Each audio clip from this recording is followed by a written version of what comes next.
참 소중한 생명인데 신생아 2,200여 명이 현재 출생 신고가 되지 않았습니다. 정부가 전수조사에 나섰습니다. 그런데 그 과정에서 얼마 전 신생아의 사체가 엄마에 의해서 이 냉동고에 보관됐던 게 발견됐죠. 끔찍한 사건이고 많은 국민들이 충격을 받았을 사건일 텐데 비슷한 사건이 울산에서도 화성에서도 발생했습니다.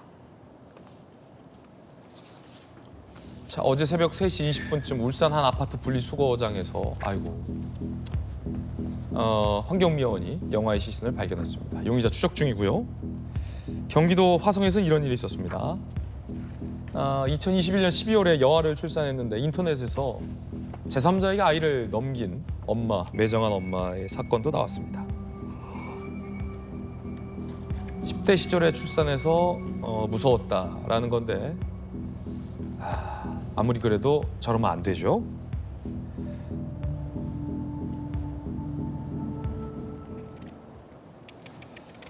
얼마 전 아이의 시신이 이 냉장고에서 가정에서 발견이 됐습니다.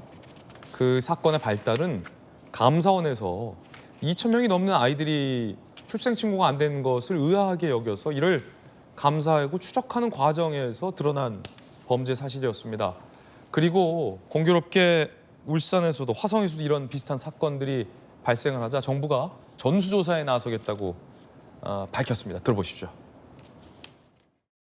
보건복지부는 감사원 감사가 2,236명 중 일부만 조사 대상으로 선정되어 확인된 점을 감안하여 앞으로 신생아 임시, 신생아 번호만 존재하는 모든 아동에 대하여 경찰청, 질병청, 지자체와 합동으로 전국적인 전수조사를 실시할 계획입니다. 아동 안전에 관한 보다 근본적인 해결을 위하여 출생통보제와 보호출산제 도입을 근본적으로 관계부처와 긴밀히 협의해 나가도록 하겠습니다.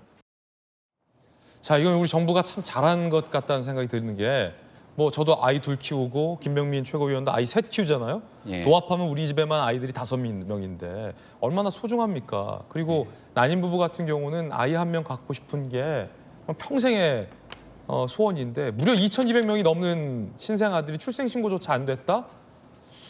결국 이게 감사원 감사로부터 시작된 거 아닙니까? 법과 제도의 사각지대에 존재하고 있었던 게 아닌가 싶은데 국민들께서 최근에 너무 충격적인 사건이라 저는 개인적으로 이 뉴스 기사 제목을 보면 사실 클릭해서 눌러보기가 좀 맞아요. 너무 마음이 무겁습니다. 그러신 분들 많을 거예요. 오늘 이런 주제가 나와서 또 채널을 돌리시는 분이 있지 않을까 생각되는데 그럼에도 불구하고 왜 이런 일들이 발생했는지를 똑똑히 우리가 확인해야 됩니다. 도저히 이 한 아이의 생명에 대해서 정말 모두가 같은 마음을 갖고 이 아이를 잘 기를 수 있도록 도와줘야 되는 사회적 제도 시스템도 필요할 텐데 이렇게 한 아이의 생명을 무참하게 짓밟고도 또 아무렇지 않게 지내고 있는 사람들이 대한민국에 버젓이 존재하는 것 아닙니까? 법적 처벌을 통해서 잘못한 일에 대한 일벌백계 반드시 필요합니다. 하지만 그것보다 훨씬 더 중요한 것은 조금 전에 나왔던 여러 인터뷰처럼 어린 시절, 젊은 시절에 두려워서 그랬다라고 하는 저 많은 일들이 이런 선택을 하지 않고 정말 어떻게든 아이를 키울 수 있도록 도와줄 수 있는 법적 제도적 시스템이 뒷받침이 돼야만 하거든요. 일단 감사원의 조사를 통해서 전수조사를 지금 밝혀내고 있는 과정에 있으니까 이 법적으로 한 아이의 소중한 생명을 앗아간 정말 나쁜 사람들이 누군지 반드시 밝혀내야 되고 그 뒤에는 이 국회 차원에서 또 정부에서 같이 함께 손잡고 정말 어린 생명이 대한민국에서 정말 온전하게 꽃피울 수 있도록 여기에 대해 할 수 있는 정부와 지자체의 모든 노력들이 협력적인 시스템 관계로 병원과 다 이어갈 수 있도록 정부 입장에서 최선을 다하겠다는 말씀도 함께 드립니다. 예. 자, 이런 일이 되풀이돼서는 다시는 안 되겠습니다.